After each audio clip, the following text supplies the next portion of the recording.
praise the Lord, everyone. Good day, guys.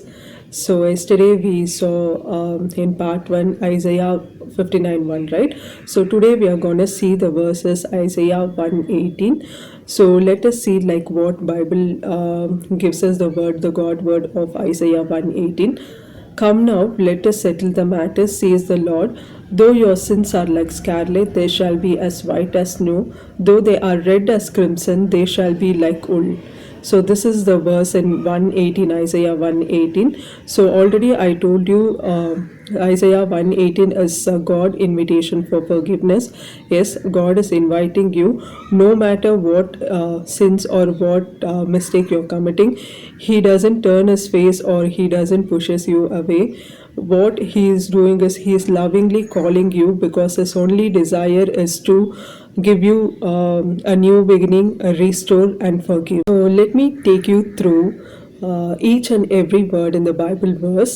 So in this Bible verse, the first word is come now. So come now. So as soon as we hear come now, like we think like we have to cleanse ourselves and go before God. So not at all, no people, not at all like that.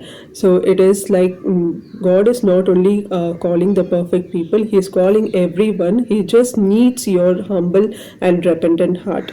So next word is settle the matter. Settle the matter in the sense God already know all your mistakes. So all he wants is like he just wants you to be honest while confessing the sin, and also he wants you to confess and turn back to him. So when you repent, like he will forgive you. So next word is though your sins are like scarlet. Sin and scarlet refers to deep red color, which represents a serious sin. So sin leads to stain, right? So it is not able to remove by the human efforts. So it is only can be removed by God.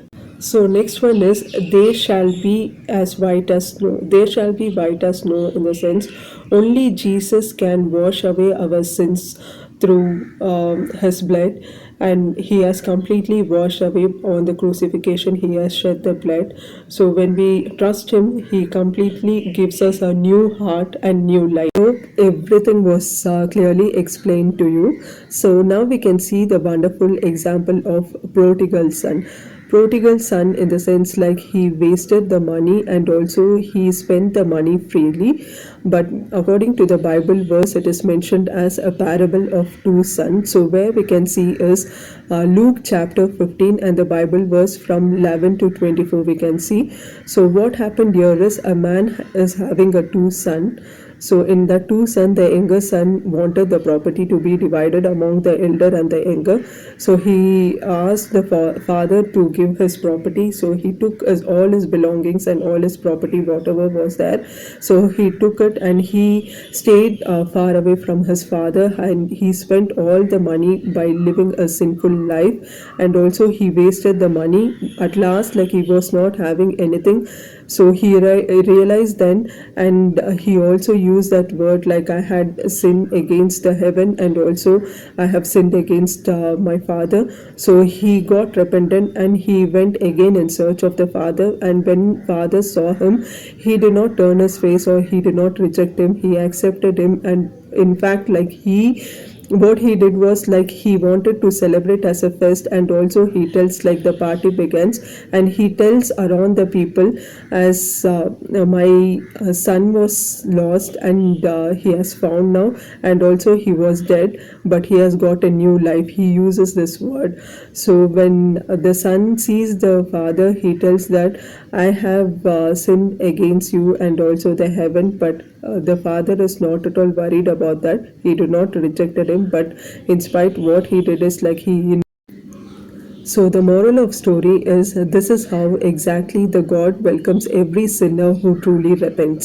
So the conclusion is Isaiah 1:18 teaches God's grace is greater than our sins. Jesus not only forgives us, he completely cleanses us, and also he shed his blood on the cross. Because like our sins will be washed away forever. So no matter how dark your past is, God will give you a new life when you come to him with a sincere repentance. Hi guys, let us have a short prayer now. Dear Heavenly Father, thank you for giving this day and time, and also thank you for inviting us to come to you. Jesus, you shed the blood on the cross to wash away our sins completely. Thank you for that. And also, please give us a new heart and help us to live according to your word. In Jesus' name, amen.